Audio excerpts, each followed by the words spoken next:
You will hear a lecture on the history of coffee. Complete the flowchart below. Write no more than 2 words and slash or a number for each answer. The recording will be played once. Welcome back to Academic Listening Hub. Today we are looking at the history of coffee, one of the most widely consumed drinks in the world, and one that has had a surprisingly large impact on human history. Most people drink coffee every day without thinking much about where it came from or how it reached them. By the end of this lecture, you will have a much clearer picture of that journey.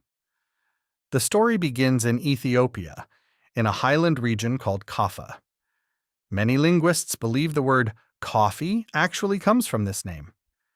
The earliest written records of people drinking coffee date to the 9th century CE, though the coffee plant itself, Coffea arabica, had been growing wild in Ethiopian forests long before that. The most well-known origin story involves a goat herder named Kaldi. According to the legend, Kaldi noticed that his goats had unusually high energy after eating berries from a particular tree, and that they could not sleep at night. He brought the berries to a nearby monastery. A monk there was skeptical and threw them into a fire. The smell attracted the other monks, who collected the roasted berries, dissolved them in hot water, and found that the drink helped them stay awake during long evening prayers. The story is almost certainly not true, but it captures 2 things that made coffee important: its stimulant effect and its early connection to religious and intellectual life. What we do know historically is that by the 15th century, coffee was being grown and traded in Yemen on the Arabian Peninsula. Yemeni Sufi monks were among the first people recorded as drinking it, using it to help them concentrate during nighttime prayer. The port city of Mocha, a name later associated with a type of coffee, became the first major center of the coffee trade. For most of the 15th and 16th centuries, Yemen controlled almost all coffee production by carefully preventing the export of fertile coffee seeds. From Yemen, coffee spread quickly across the Islamic world. By the early 16th century, coffeehouses, known in Arabic as qahveh, khaneh, had become important social spaces in cities like Cairo, Damascus, Baghdad, and Constantinople. These were not simply places to drink.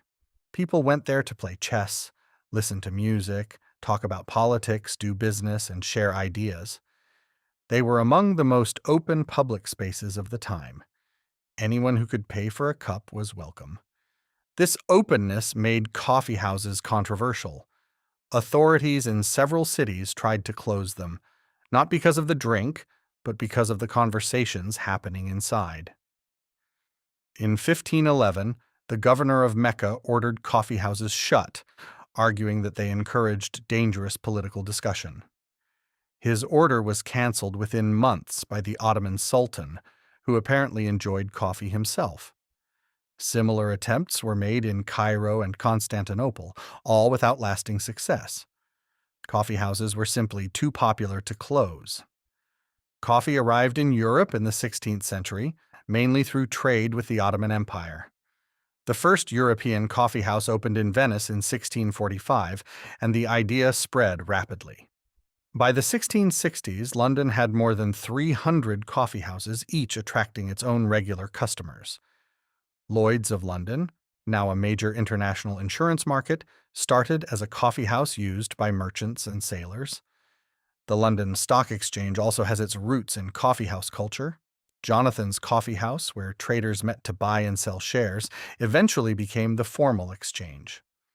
The historian Brian Cowan has argued that the coffeehouse was one of the key developments that made the European Enlightenment possible.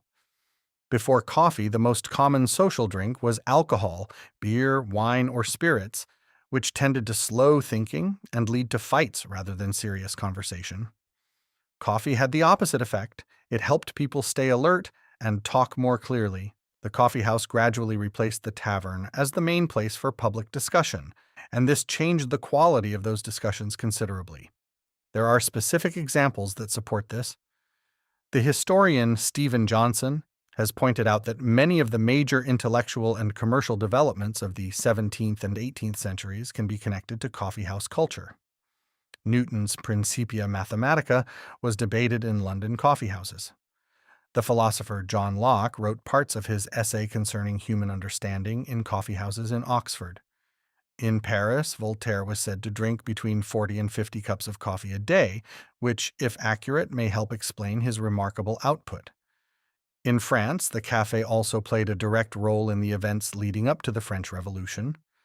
The Café de Foix in Paris was where Camille Desmoulins gave a famous speech in July 1789, just days before the storming of the Bastille, calling on the crowd to take up arms.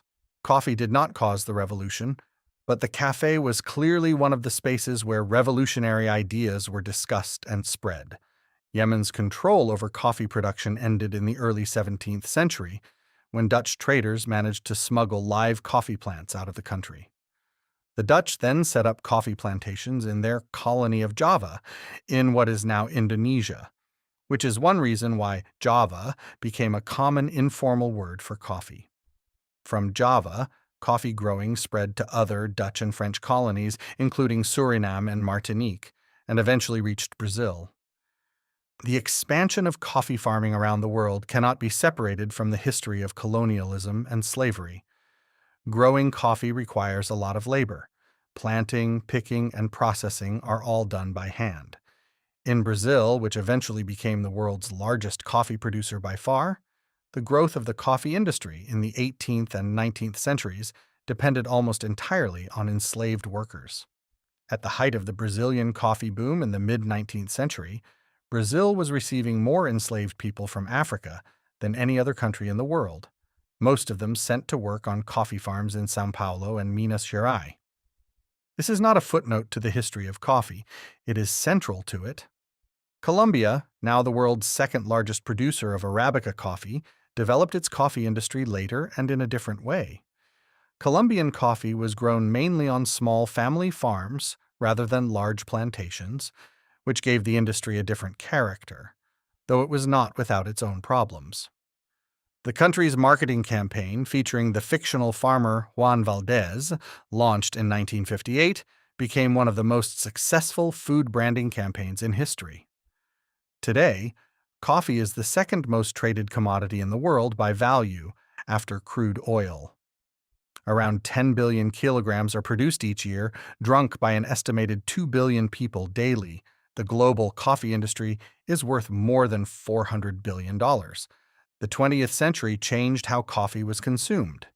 Instant coffee, created commercially by Nestlé in 1938 under the name Nescafé, made coffee cheap and easy to prepare, bringing it to a much wider audience.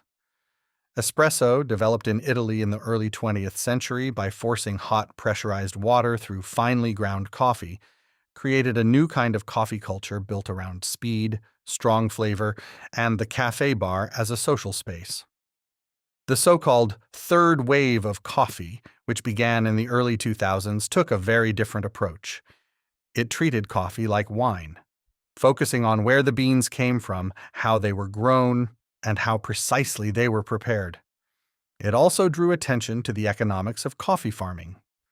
Despite the enormous size of the global coffee industry, farmers typically receive only a small fraction of what the consumer pays. Fair trade and direct trade programs have tried to change this, with some positive results, though the gap between farm price and retail price remains large. From a goat herder in 9th century Ethiopia to a $400 billion global industry, the story of coffee is also the story of trade, colonialism, ideas, and the spaces where people come together to think and talk. The next time you make a cup, it is worth taking a moment to consider the long and complicated journey that brought it to you. Okay, it's time to check your answers. Pause here if you need one more moment, and let's see how you did.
That concludes today's listening session.